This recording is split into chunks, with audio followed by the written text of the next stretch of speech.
वानखेडे स्टेडियममधील एका स्टँडला शरद पवार यांचे नाव देण्यात आले। मुंबई क्रिकेट असोसिएशनकडून शरद पवार यांना हा सन्मान देण्यात आला आहे। तसंच रोहित शर्मा, माजी कर्णधार अजित वाडेकर यांचीही नावं ही स्टेडियमवरील इतर स्टँडला देण्यात आली आहेत। पॅव्हिलियनचा तिसरा मजला आता रोहित शर्मा स्टँड म्हणून ओळखला जाणार, तर ग्रँड स्टँडच्या तिसऱ्या मजल्याला आयसीसीचे माजी अध्यक्ष शरद पवार यांचे नाव देण्यात आले आहे। तसंच ग्रँड स्टँडच्या चौथ्या मजल्याला वाडेकरांचे नाव देण्यात आले। मुख्यमंत्री देवेंद्र फडणवीस या कार्यक्रमाला उपस्थित होते। त्यांच्या हस्ते या स्टँडचं उद्घाटन झालंय।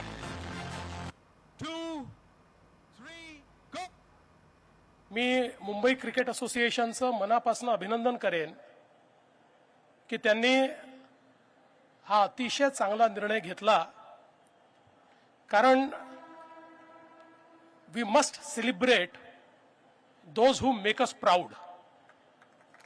आणि आज असाच कार्यक्रम आहे, we are celebrating those who have made us proud. CCI असेल, क्रिकेट असेल, MCA पासून त्यांच्या कामाची सुरुवात झाली, MCA, BCCI to इंटरनॅशनल, आणि या सगळ्यामध्ये तमाम भारतीयांचा प्रचंड प्रेम विश्वास त्यांच्याच काळात IPL ची सुरुवात झाली आणि आज हा एक गोड कार्यक्रम इथे होतोय, त्यामुळे खरंच मनापासून अभिमान आणि आनंद। लोकशाही मराठी ऐका, पहा, जागरूक रहा।